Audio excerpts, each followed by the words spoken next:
My fellow Singaporeans, good evening. We've come a long way in our fight against COVID-19. We are now learning to live with the virus. With each infection wave, we've managed the impact better.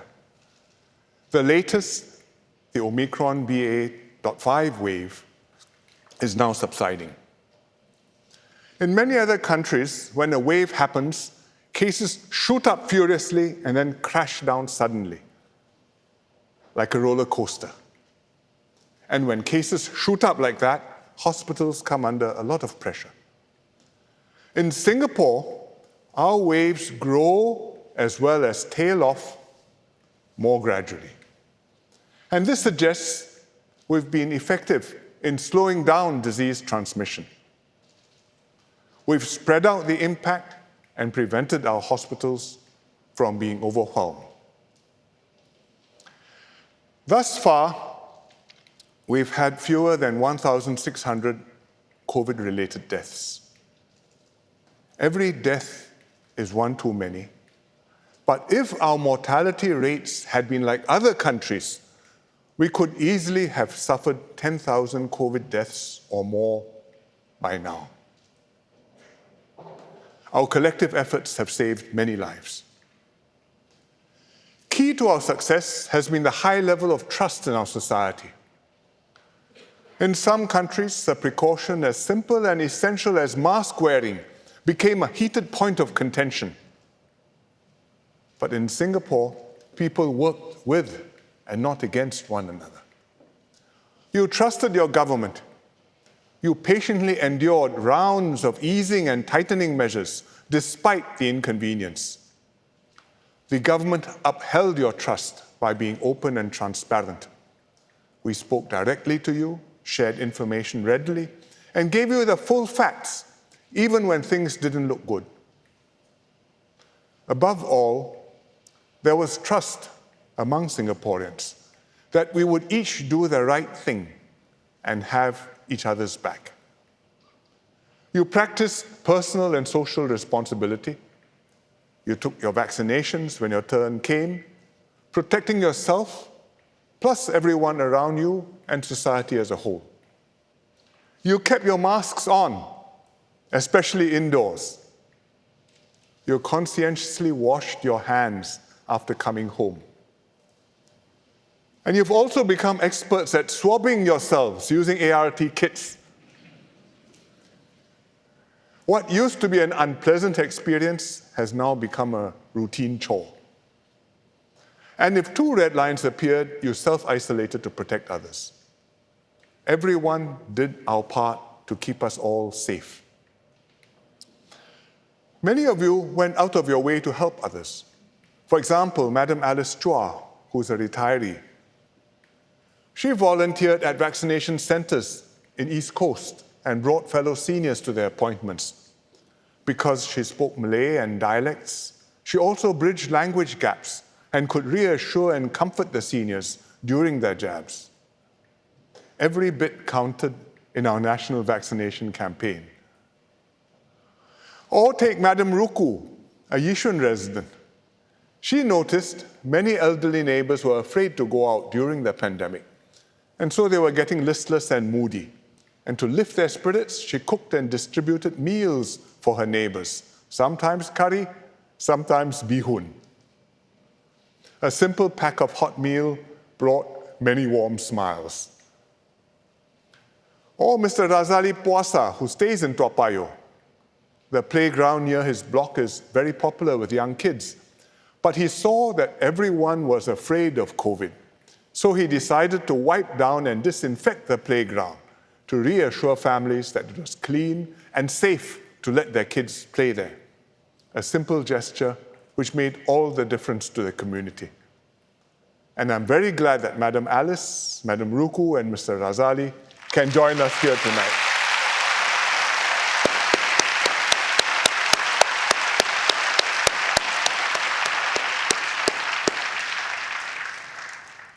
Amid the darkness of the pandemic, through these personal acts of kindness, courage, and concern, the Singapore spirit shone brightly. It's made us collectively a better people and a more resilient society. In our national response, many went above and beyond their call of duty.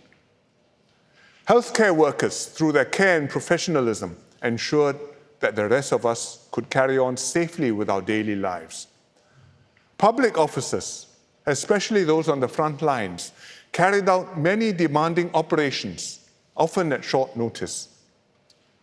Private companies generously provided resources and industry know-how to tackle many problems. NGOs and community groups made special efforts to take care of those who needed more help. And countless individuals from all walks of life who joined in our whole-of-nation response. Your actions were critical in our fight against COVID, and the nation is grateful to all of you.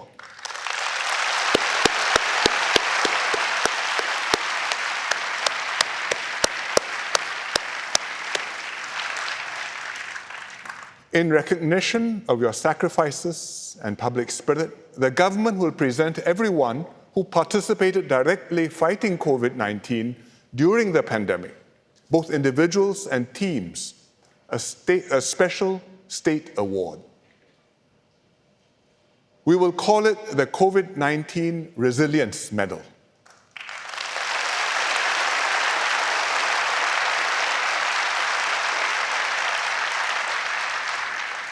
In addition, those who made exceptional contributions will receive existing state awards such as the Commendation Medal, the Public Service Medal, and the Public Administration Medal. You know them from our National Day awards lists. We will add a special indication to the name and the insignia to show that this time the medal was presented for service fighting COVID. Maybe on the ribbon for the medal, we will add 2 red lines.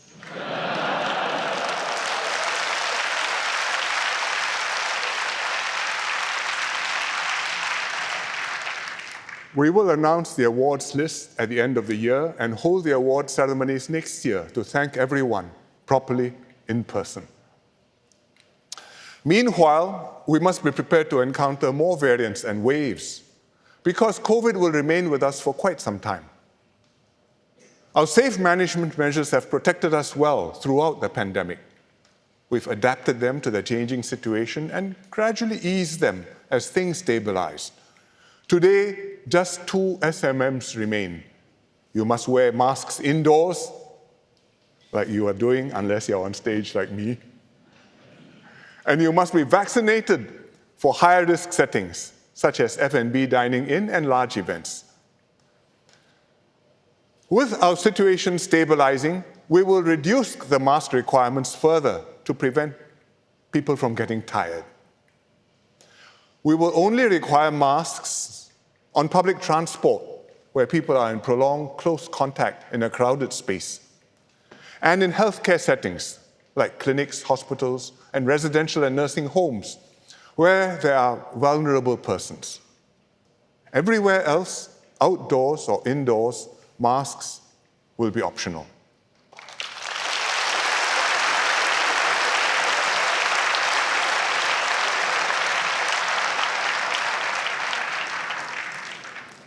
For schools in particular, we should not need masks in class.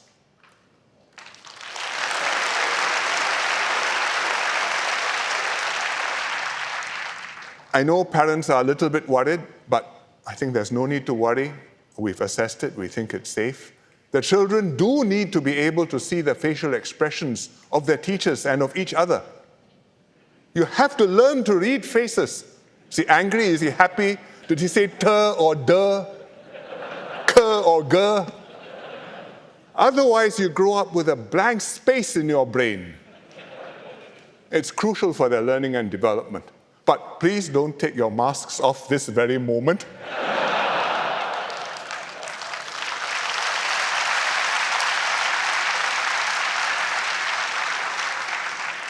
Please wait for the detailed announcement from the MTF.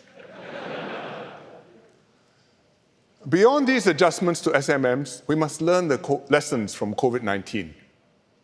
One day, the next pandemic will come.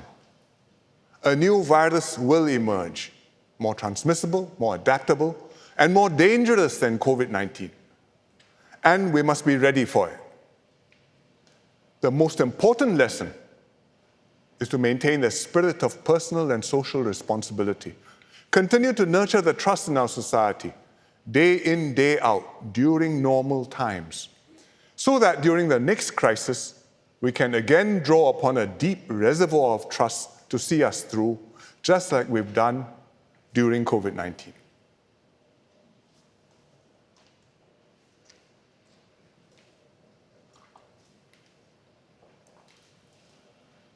Even as we emerge from the pandemic, our external environment has become very troubled.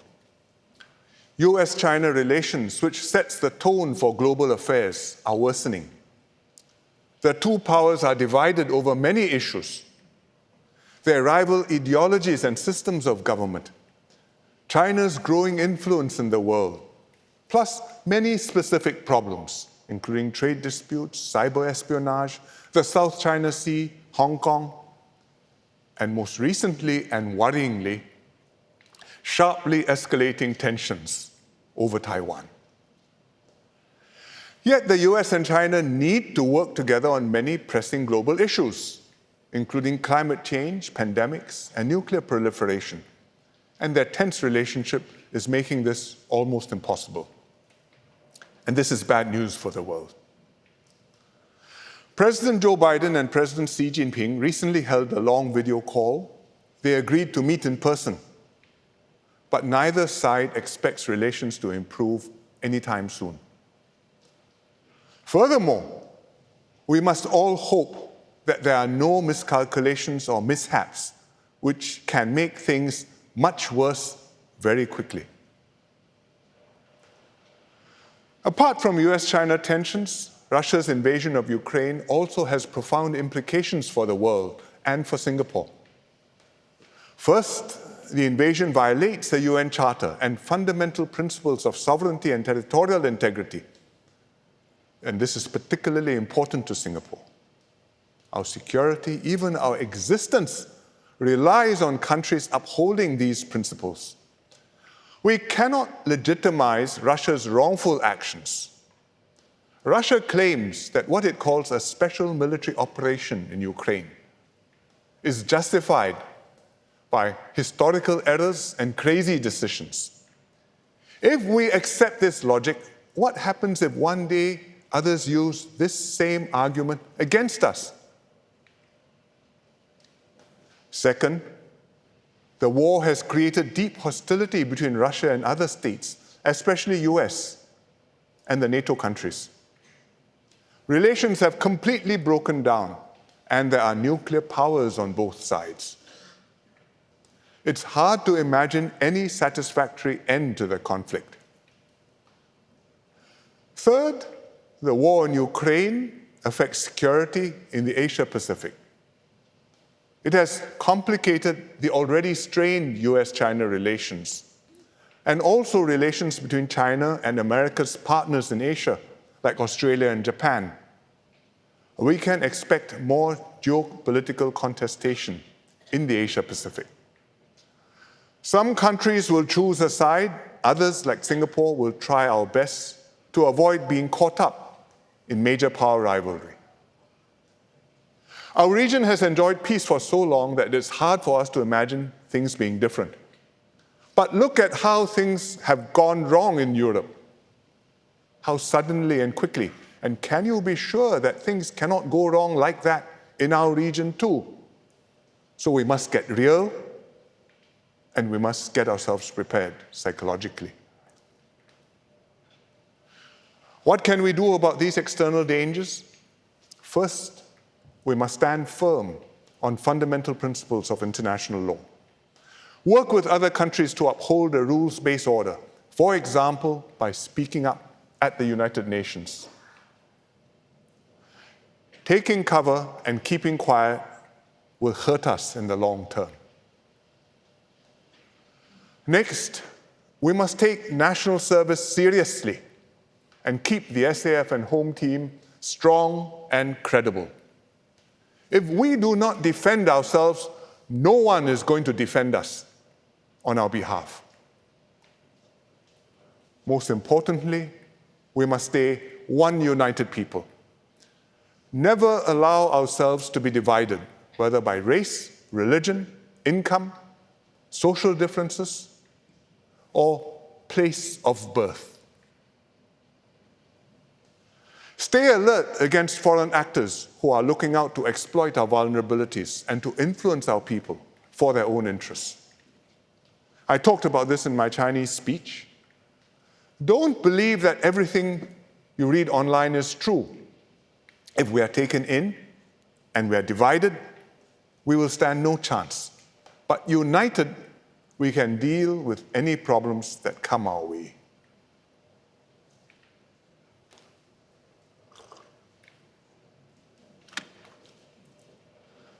Besides strategic dangers, we also have to deal with economic issues. We've emerged strongly from the pandemic. Most sectors are steadily recovering, including hard-hit ones like tourism and aviation.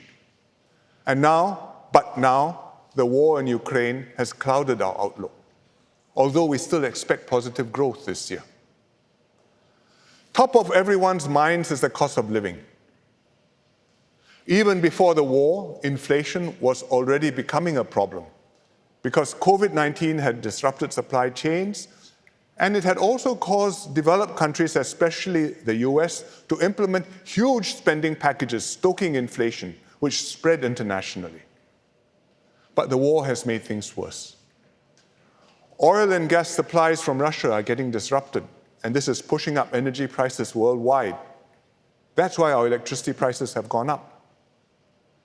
Ukraine and Russia are also major grain exporters.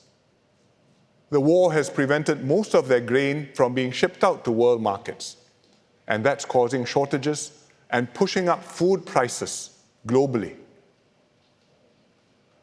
The government is doing everything necessary to support Singaporeans, especially middle and lower income families. And the support includes cash payouts, U-Save rebates, SNC rebates, CDC vouchers, MediSave top-ups, and more. This financial year alone, a middle-income family with 2 young children staying in a 4-room HDB flat can expect an additional $2,200 in support. And a lower-income family staying in a 3-room HDB flat, like the one I talked about in my Chinese speech just now, can expect even more, about $3,700. This will not cover fully every cost increase, but it will help lighten the burden on Singaporean households. And if the situation worsens, we stand ready to do more. MAS has also tightened our exchange rate policy. The Singapore dollar has strengthened. It makes traveling overseas more affordable. At home, it makes imported goods cheaper in Sing dollar terms. But there's a limit to this because a stronger Sing dollar also makes our exports more expensive and we lose competitiveness against other countries. So we have to be very careful not to overdo things. The basic reality is that international economic conditions have fundamentally changed. It's not just the pandemic or the war in Ukraine. The recent decades were an exceptional period. Globalization was in full swing. International trade grew rapidly. China's economy was growing exponentially and exporting more and more goods at highly competitive prices all over the world. And this brought down the cost of many products and kept prices worldwide very stable. This era is now over. China's growth and exports are slowing, their costs are going up. Some countries have raised tariffs against each other, particularly between the US and China. And countries are also relooking at their supply chains to prioritize resilience and self-sufficiency. That means not buying from the cheapest. That means accepting higher costs. And companies too are opting for just-in-case instead of just-in-time production. And all these trends are raising costs and pushing up inflation everywhere, including in Singapore. We don't have much influence over this global inflation picture, but what is within our power is to make ourselves more productive and more competitive, because then our workers can earn more and can more than make up for the higher prices of food, of fuel, and of other imports. And that way, we can all become better off in real terms. And this requires us to press on with economic upgrading and restructuring, redouble our transformation efforts, encourage workers to upgrade their skills at every opportunity. And indeed, that is exactly what we've been doing. Besides prices rising, physical supplies are also being disrupted. You all know about Malaysia's export ban on chickens. But it's not just Malaysia. Indonesia temporarily halted palm oil exports when high cooking oil prices became a political issue. India also recently banned wheat exports to keep domestic wheat prices down. Under pressure, faced with food shortages and rising prices, governments will put their domestic needs first, and so we must expect more arbitrary actions like this, which will impact us. As a small and open economy, we are heavily dependent on imports, even of essential goods, but we are not helpless. For quite a while now, we've been actively diversifying our import sources, building up adequate stockpiles of food and medical essentials, investing in agri-tech to make local farms more efficient and productive, pushing ahead with our 30 by 30 goal to be able to produce 30% of our nutritional needs locally by 2030. And when COVID came, we redoubled our efforts. It costs money to make our supplies more resilient. Buying from diversified sources means we don't just buy from the cheapest or the most convenient producer. And maintaining stockpiles requires space and incurs costs. You may have to air condition your stocks. But we must think of it as paying for insurance. Early in the pandemic, when we raised the DORSCON from yellow to orange, it triggered a small scramble. I was hosting my Chap Gourmet dinner that evening. Suddenly, every phone was buzzing. My guests were receiving and sharing pictures of empty supermarket shelves. Fortunately, it was before I stood up to speak. So when I made my speech, I told them, don't worry, Chan Chun Sing is on it. He was then MTI minister.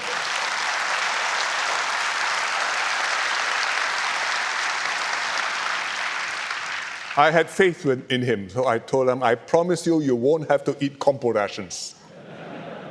Because, in fact, we had enough stocks in warehouses and logistics centers, and we were able to restock the supermarkets quickly and restored confidence. Therefore, this year, when live chickens stopped arriving from Malaysia, we didn't flap. We could draw on ample stocks of frozen chicken from Brazil, the US, and other places. And we soon brought in more chilled chicken from Australia and New Zealand and Thailand, and now from Indonesia. And the chicken rice stalls are back in business again.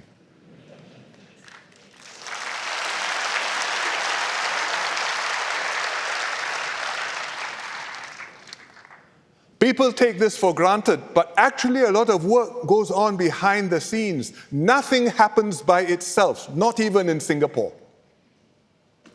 It's only possible because we always plan forward to give ourselves options and solutions during crisis. And that's how we must continue to prepare ourselves for the future.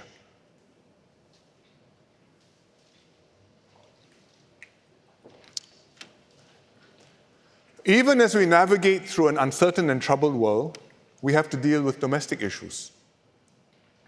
One of the delicate tasks of this government, of any government, is to update our laws and practices from time to time to reflect evolving social values and norms. For example, at last year's rally, I announced that we would allow nurses in our public hospitals to wear tudung with their uniforms if they wish to do so. It was a decision many years in the making. A generation ago, the move was difficult to imagine and would certainly have been extremely contentious. But we waited patiently for understanding and confidence to strengthen between our races and religions. And we finally moved only when we judged the time right, after preparing the ground and explaining carefully our reasons and the scope of the change we were making. I'm very glad this cautious move has gone well and Singaporeans have accepted it in the right spirit. But that is not the only sensitive issue we need to resolve. Another concerns the treatment of gay people in our society under the law. By and large, Singapore is a traditional society with conservative social values. We believe that marriage should be between a man and a woman. Children should be born and raised within such families. The traditional family should form the basic building block of our society.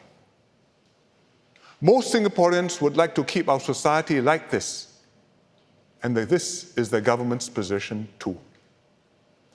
We have upheld and reinforced the importance of families through many national policies, and we will continue to do so.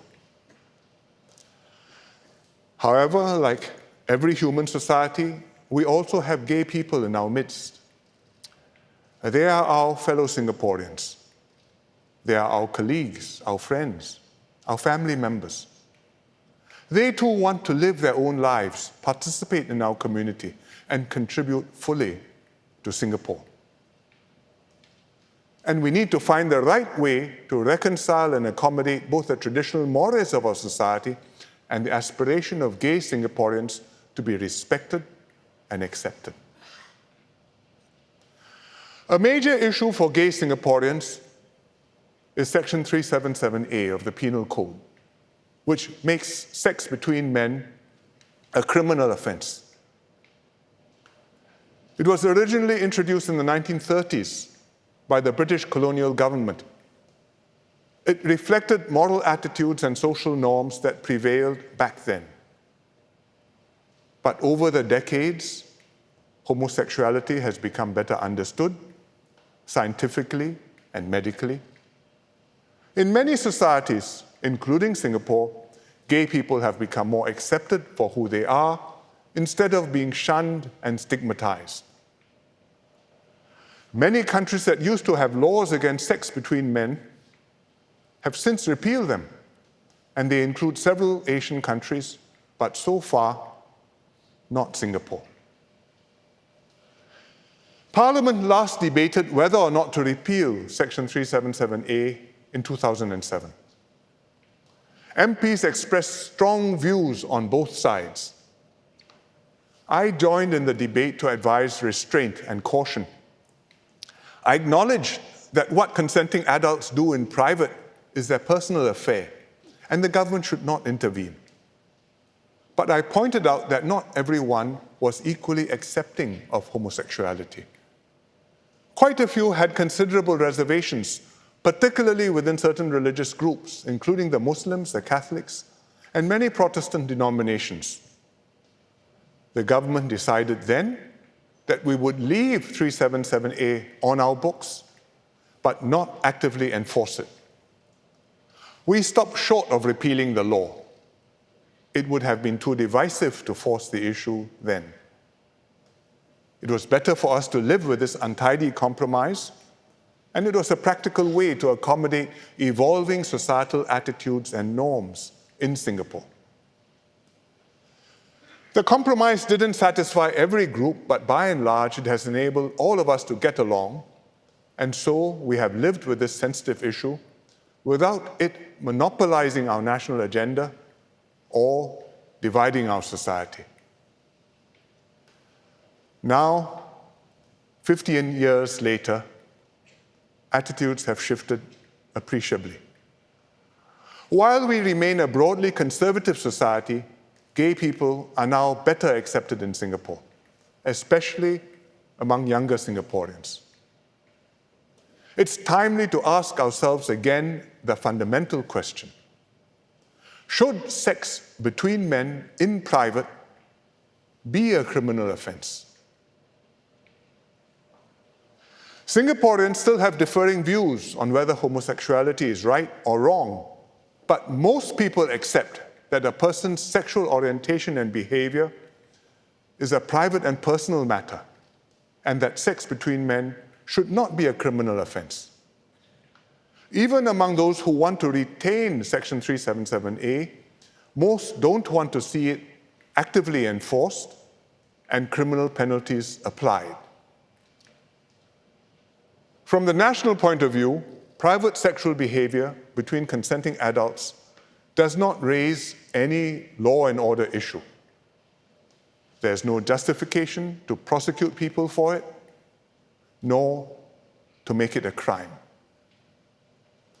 Furthermore, we've seen several court challenges to 377A, seeking to declare the law unconstitutional. None have succeeded so far. However, following the most recent judgment in the Court of Appeal, the Minister for Law and the Attorney General have advised that in a future court challenge, there's a significant risk of Section 377A being struck down on the grounds that it breaches the equal protection provision in the Constitution. We have to take that advice seriously. It would be unwise to ignore the risk and do nothing. For these reasons, the government will repeal Section 377A and decriminalize sex between men. I believe this is the right thing to do and something that most Singaporeans will now accept.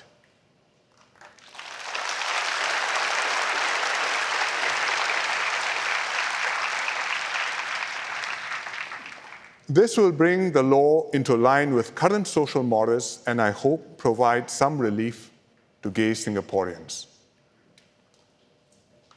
But at the same time, most Singaporeans do not want the repeal to trigger a drastic shift in our societal norms across the board, including how we define marriage, what we teach children in schools, what's shown on free-to-air television and in cinemas, or what is generally acceptable conduct in public. In our engagements and soundings over several months, this has come through very clearly. Among those with reservations, some feel strongly about 377A itself. But for most, their main worry is what they feel Section 377A stands for and what they fear repealing it may quickly lead to. They also worry that this may encourage more aggressive and divisive activism on all sides. And this is not only the concern of those with religious objections, but is shared by many non-religious people. Even many Singaporeans who support repeal want to maintain our current family and social norms. The government understands these concerns. We too do not want the repeal to trigger wholesale changes in our society. We will maintain our current family-oriented approach and the prevailing norms and values of Singapore society. Hence, even as we repeal 377A, we will uphold and safeguard the institution of marriage. Under the law, only marriages between one man and one woman are recognized in Singapore. Many national policies rely upon this definition of marriage, including public housing, education, adoption rules, advertising standards, film classification. The government has no intention of changing the definition of marriage, nor these policies. However, as the law stands, this definition of marriage can be challenged on constitutional grounds in the courts, just like Section 377A has been challenged. And this has indeed happened elsewhere. If one day such a challenge succeeds here, it could cause same-sex marriages to become recognized in Singapore. And this would happen not because Parliament passed any such law, but as the result of a court judgment. And then, even if the majority of MPs oppose same-sex marriage, Parliament may not be able simply to change the law to restore the status quo ante. Because to reverse the position, Parliament may have to amend the Constitution, and that would require a two-thirds majority. I do not think that for Singapore, the courts are the right forum to decide such issues. Judges interpret and apply the law. That's what they are trained and appointed to do. To interpret the law, what does the law say? To apply the law, how does it work in this instance? But judges and courts have neither the expertise nor the mandate to settle political questions or to rule on social norms and values. Because these are fundamentally not legal problems, but political issues. And this has been wisely acknowledged by our courts in their judgments dealing with such cases. But even so, those seeking change may still try to force the pace through litigation. Which is, in its nature, adversarial. It would highlight differences, inflame tensions, and polarize society. And I'm convinced this would be bad for Singapore. We will therefore protect the definition of marriage from being challenged constitutionally in the courts. The legal definition is contained in the Interpretation Act and the Women's Charter. We have to amend the Constitution to protect it, and we will do so.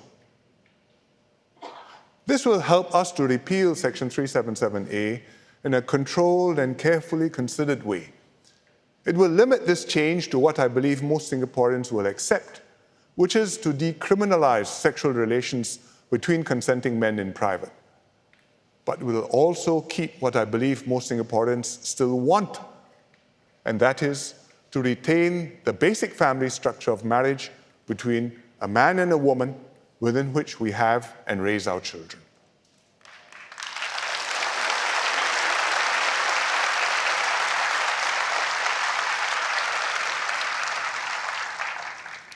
What we seek is a political accommodation, one that balances different legitimate views and aspirations among Singaporeans. For some, this will be too modest a step. For others, it will be a step taken only with great reluctance, even regret. But in a society where diverse groups have strongly held opposing views, everyone has to accept that no group can have things all their way. If one side pushes too hard, the other side will push back even harder. And in some Western societies, not few, this has resulted in culture wars, contempt for opposing views, and not just for the views, but for the opposing people. Cancel culture, to browbeat and shut up opponents, and bitter feuds splitting society into warring tribes. There are some signs of similar things starting to happen here too. I say, let us not go in this direction. All groups should exercise restraint because that's the only way we can move forward as one nation together. There's much more to be said on this difficult subject. I'm sure what I've said tonight will set off further reactions and discussions. And we'll have a full debate when we bring the legislation to Parliament. But tonight, I wanted to set out our broad approach on this issue. We have a stable and generally harmonious society, and we will work hard to keep things like this. I hope the new balance will enable Singapore to remain a tolerant and inclusive society for many years to come.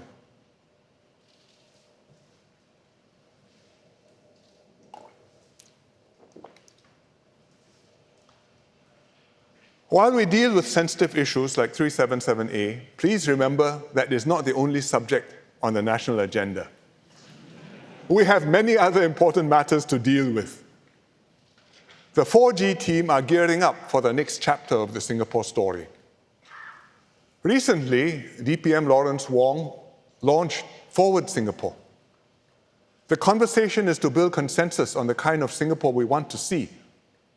We want to meet the enduring aspirations of every Singaporean, including a good start in life, regardless of background, affordable housing and childcare when you get married, opportunities to upgrade yourself throughout your career, and a healthy and fulfilling retirement in your golden years.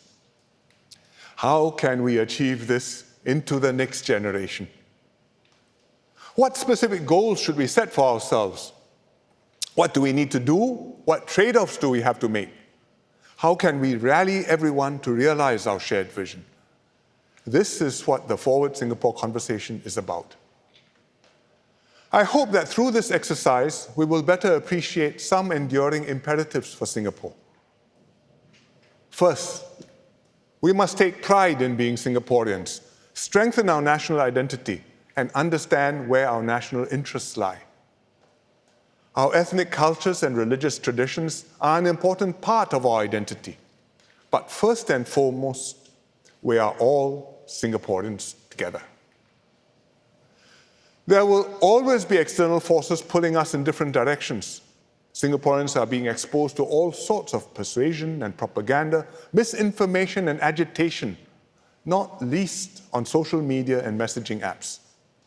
More so in a world riven by rivalries and tensions, with countries coming under pressure to support one side or the other. We need a strong sense of national identity to hold us together and give meaning to our nation building. We are Singaporeans, and that's why we will never stop working together to build a home that we are all proud of.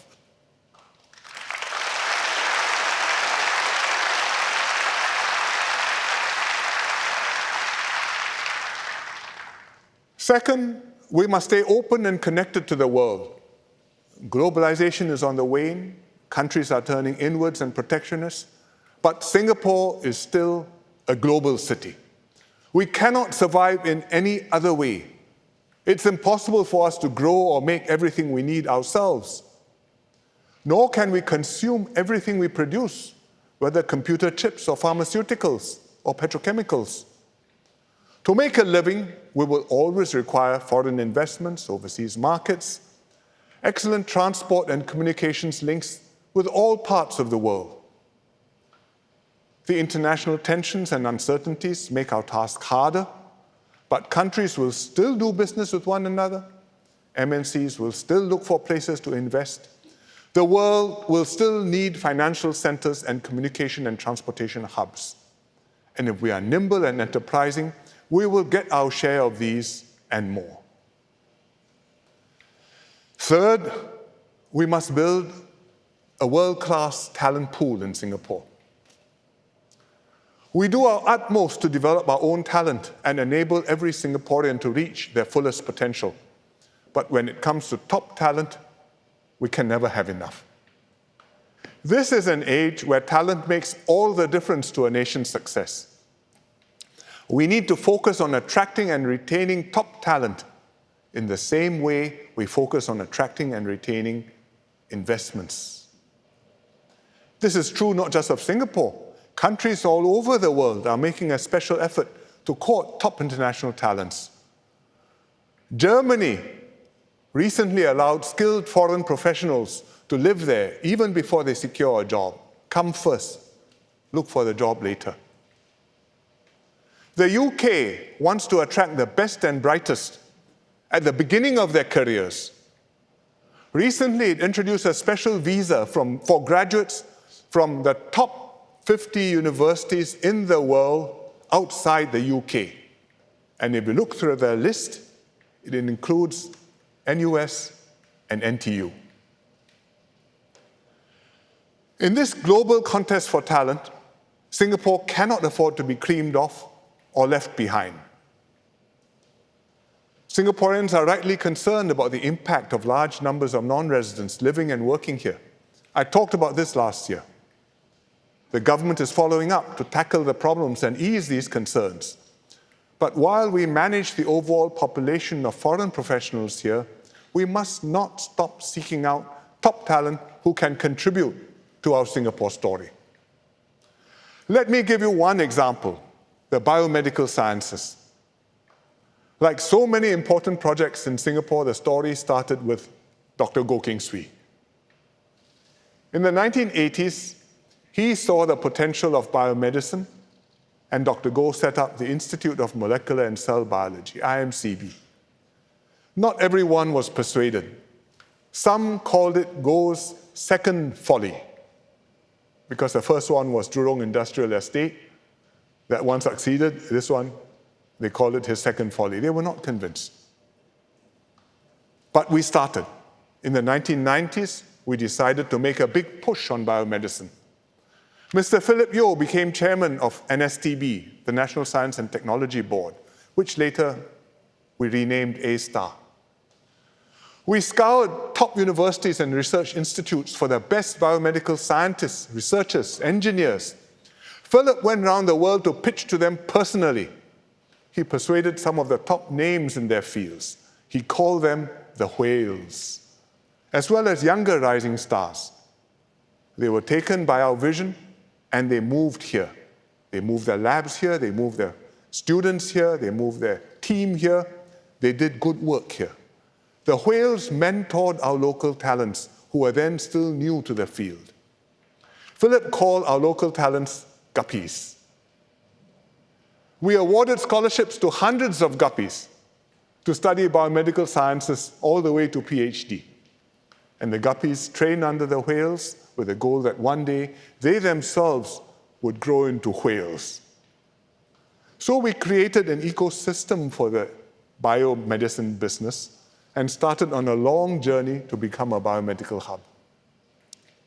Our early guppies have matured. Homegrown scientists are now doing cutting-edge R&D.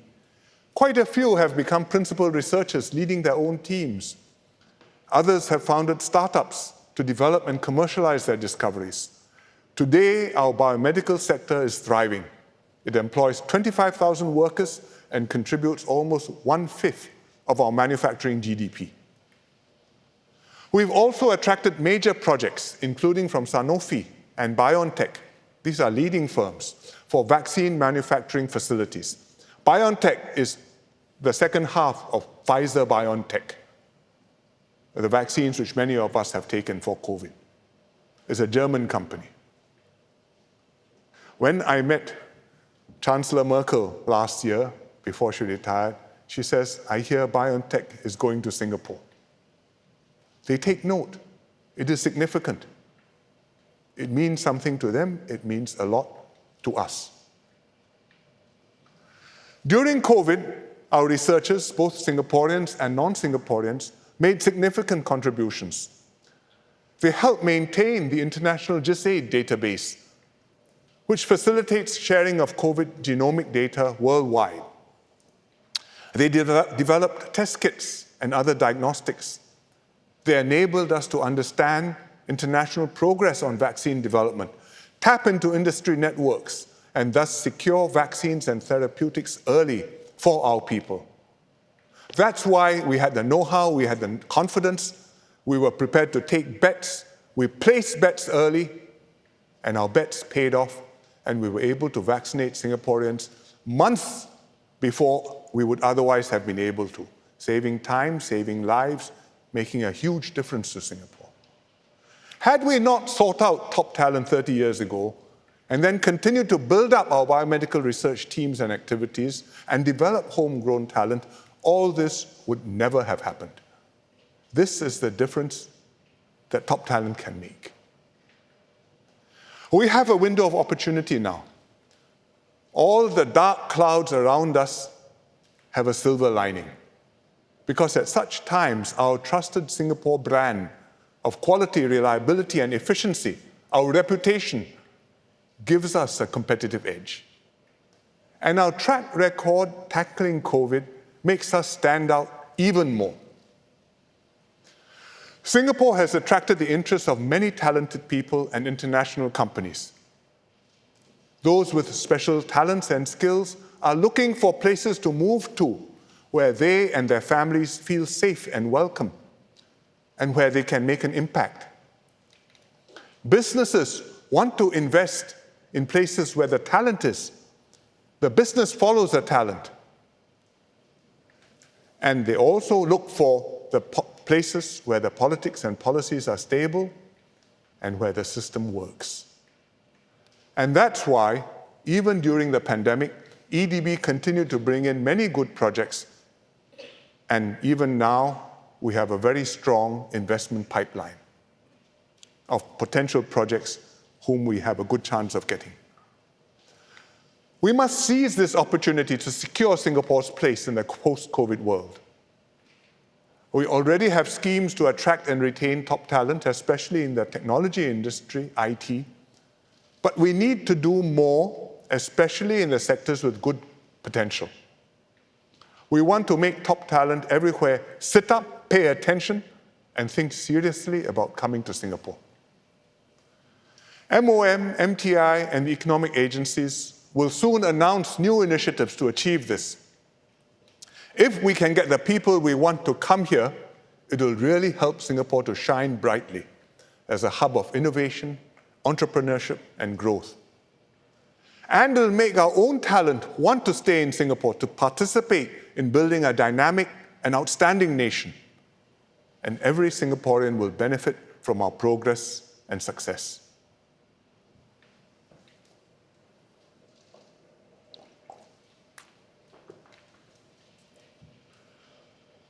Our seaport and airport play a critical role putting us on the global stage.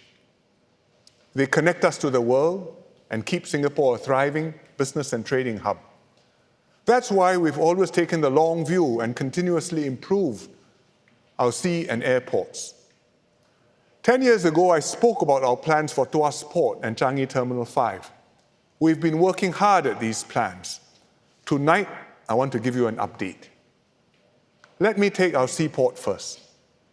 It serves not just Singapore, but many countries around us. A decade ago, Asia was growing strongly, and we anticipated that PSA's business would grow with it. The existing terminals at Tanjong Pagar, Brani, Keppel, and Pasir Panjang, they were working fine. But we decided, nevertheless, to consolidate all our port operations into one mega port at Tuas. This shift would progressively free up prime waterfront land from Shenton Way to Pasir Panjang for the future Greater Southern Waterfront. The move to Tuas has already started. If you drive past the Tanjong Pagar terminal on the AYE, you can see it's no longer used for container operations. It's almost empty. And that's why during the pandemic, we could put up isolation and recovery facilities for COVID patients in the container yard. Tuas Port is now up and running. The first 2 berths started operations last December. Ships are calling there from all over the world. Because we had planned ahead, our port was able to handle extra volumes during the pandemic, while ports in other countries experienced closures, severe congestion, and long delays. But PSA, our port, remained open 24/7 throughout. And we reinforced Singapore's position as the catch-up port, because this is where vessels can make up time for delays elsewhere. In fact, last year, Singapore handled a record high of 37.5 million TEUs of containers. We kept our position as the world's busiest transshipment hub. In the process of moving to Tuas, we modernized and upgraded our port operations. The new port is automated and digitalized. It uses AI to coordinate operations more seamlessly, including vessel traffic management and port clearance. Instead of trucks with drivers, it deploys a fleet of driverless AGVs, automated guided vehicles. These are the things here. There's no driver, it just moves around magically by itself. And this smooth transition owes much to our port workers, unions, PSA, and MPA, the Maritime and Port Authority. Management and unions worked hand in glove to retrain workers and help them adapt to new working environments. And on their part, workers picked up new skills, upgraded themselves, and became more productive. We have just completed phase 1 of Tuas Port, and phases 2, phase 3, and phase 4 will follow. When it's fully completed, about 20 years from now, Tuas Port will handle 65 million TEUs annually, almost double today's volumes. We will have the world's largest fully automated port, and that should make us a leading global player in the maritime space. In the same way, Changi Airport secures Singapore's position as a global aviation hub. We have ambitious plans for Changi too. Over the years, we've progressively expanded and upgraded it. I previously spoke about Terminal 4 and Jewel, and they are now done. But even before we broke ground for Terminal 4 and Jewel, we already envisaged building Terminal 5. Let me show you on a map. Here are T1 to T4, and this is T5. So T1, 2, 3, and 4. T5 is as big as all of these put together. In terms of capacity, T5 will have 50 million passengers, which is equal to T1 plus T3.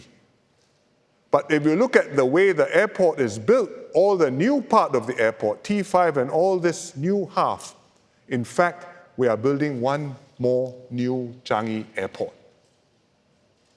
It's huge. Next to T5, we will develop the Changi East Urban District down here.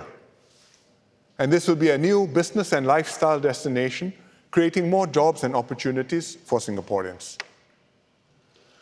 Before the pandemic, we were about to call a tender to build T5. Due to COVID, we paused our plans for 2 years, but we made good use of the downtime. We reassessed the long-term prospects for air travel and improved the terminal design. We concluded that the future of aviation remains bright. Now, with borders reopening, people are traveling again.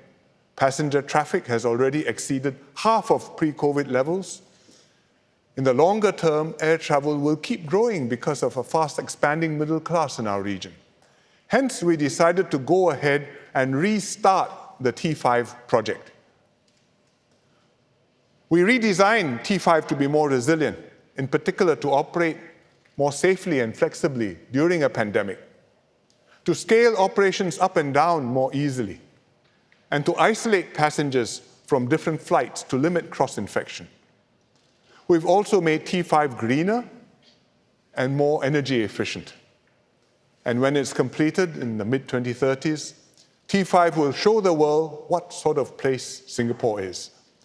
Let me give you a preview of the passenger arrival experience. From arriving onto the SkyTrain, to immigration, to baggage collection, to a beautiful Singapore welcome. And once you leave the terminal, you can go down the escalators, take the MRT straight into town. T5 will be a place that all Singaporeans can take pride in and enjoy.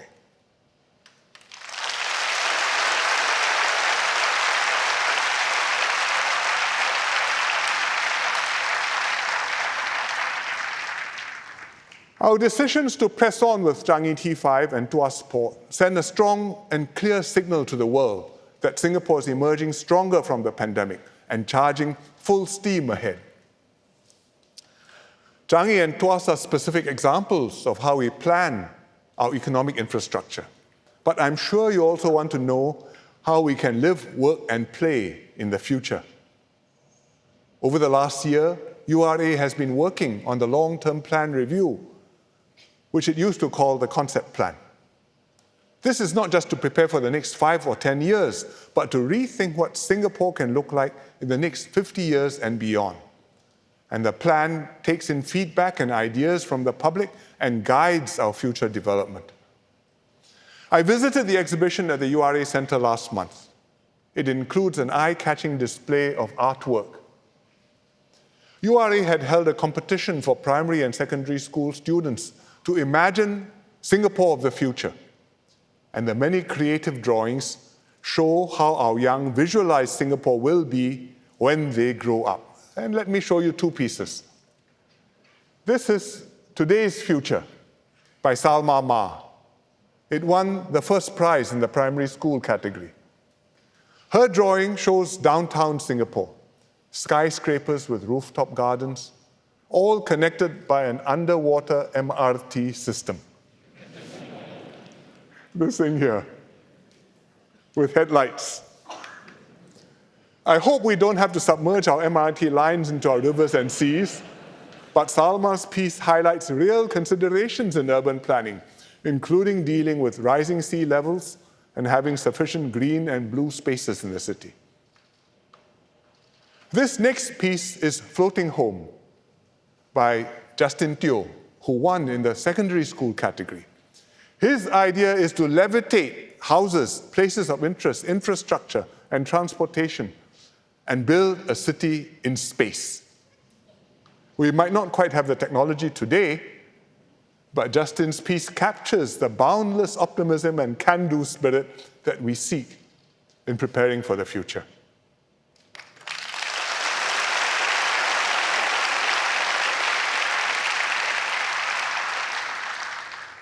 And it's not just Salma and Justin. There are over 200 impressive pieces by the students on display. They showcase the talent and imagination of our young. Just looking at the drawings made me feel young again. Some of these art pieces may be too futuristic for us to implement now, but they inspire us to think out of the box. And URA planners work hard to translate big dreams into workable plans. For example, I told you before that Paya Lebar Air Base would move out and that we would redevelop Paya Lebar, and the relocation would start in the 2030s. But URA is already engaging the public and industry partners to explore redevelopment concepts. And let me share some of the ideas. First, this is Paya Lebar Air Base, down here. And the runway is the dominant feature, which stretches from one end to the other, 3.8 kilometers long. It's a line along the direction of the prevailing winds to avoid crosswinds when aircraft take off and land. So the future town can be also aligned along the same axis, parallel to the runway, and then the town will be naturally breezy, and hopefully residents won't need to turn on your aircon quite as much. We can repurpose the runway into the town's central spine, turn it into a green connector or a community space extending from one end of the town to the other. It will be a distinctive and attractive heritage feature unique to Paya Lebar. On both sides of the spine, we'll build public and private housing. MND estimates we can build around 150,000 new homes, which is roughly what we have in Punggol plus Sengkang today. There will be amenities and recreational areas close by, as well as commercial and industrial developments to bring jobs closer to our homes. And it's not just about using the land physically occupied by the airbase, because once the airbase moves out, we can lift some of the building height restrictions around it. For example, in Aokang, in Marine Parade or Punggol, and this means we can redevelop these towns, include more amenities, and make much better use of the space there. It won't happen overnight, but over decades, we can completely reimagine the eastern part of Singapore. Singaporeans sometimes worry that we'll run out of space in future, that housing will not be available or affordable. I say, no need to worry. We have done our studies and planning we will have enough space for future generations. Our problem is not finding the space to build enough flats, nor keeping homes affordable for Singaporeans. We know how to do that. Our problem is having enough babies to grow up and live in them.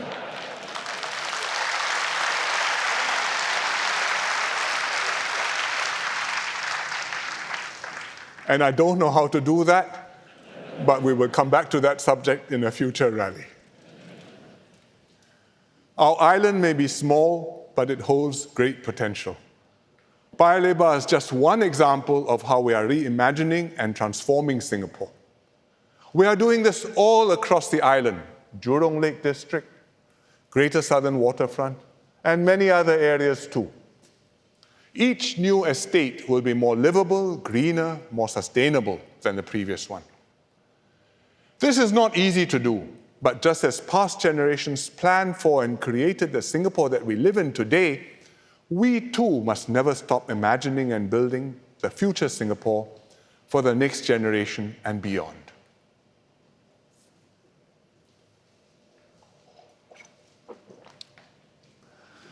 I've touched on several challenges this evening, whether we are tackling COVID and preparing for the next pandemic, dealing with geopolitical dangers and economic uncertainties, handling sensitive domestic issues, or planning and building Singapore for the long term. With all these challenges, success depends on us getting three key master fundamentals right. We must always have a united people, a high-quality leadership team, and high trust between the people and their leaders. A united people, a high-quality leadership team, and high trust between the people and their leaders. These are vital if we are to respond creatively and resiliently to challenges year after year. We may have the best laid schemes, but without these three fundamentals, they will come to nothing. I have emphasized these points over and over again in different ways because they are so crucial. In particular, good leadership is non-negotiable. Look at the countries where governments are unstable and politics messy, swinging wildly from one election to another. Whenever things don't work, leaders are forced out or they resign en masse. But even after changing teams, things fail to improve. Policies and laws either never make it through the political gridlock or they are made by one government and then reversed by the next. And often it's not just the leaders who disappoint, but the whole system that has failed. And the result is a devastating loss of faith, not just in individual politicians or political parties, but the whole political system and the whole political class. And there's no way forward from there. A small country like Singapore has zero margin for error. Not just Singapore's continued success, but our very survival depends on us having the right leaders. Leaders with integrity, dedication, and competence. Leaders with a conviction to make the tough calls and do the right thing, even if it may cost them some votes. Leaders whom you can trust. We cannot afford any compromise on this. Thankfully, for 57 years, over 3 generations, we've had leaders who have earned and maintained Singaporeans' trust and confidence, who have worked closely with the people to deliver on sound policies, who have improved all our lives. Never take this trust nor this competence for granted. Keep on working hard to find the right people, get them to serve, and help them to do their best for Singapore. It is our duty to extend our success formula into the next generation and beyond. Leadership succession is therefore of paramount importance. When COVID hit us, I had to put my succession plans on hold. Now we are learning to live with COVID and entering a new normal. The younger ministers have chosen DPM Lawrence Wong to be their leader. I'm very happy the matter is settled and my succession plans are moving forward again.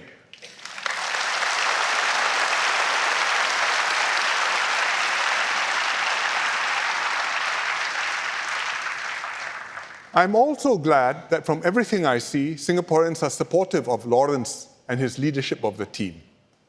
So I ask you, give Lawrence and his 4G team, your fullest support. The next few decades will be bracing, but exhilarating. I've given you my take on what we can achieve and also what can go wrong. But with your trust, we can come through whatever difficulties await. With your support, we can turn hopes and dreams into reality. And united as one people, we can secure a brighter future in this uncertain world. Not just for now, not just for ourselves, but for every Singaporean child for many generations to come. Thank you and good night.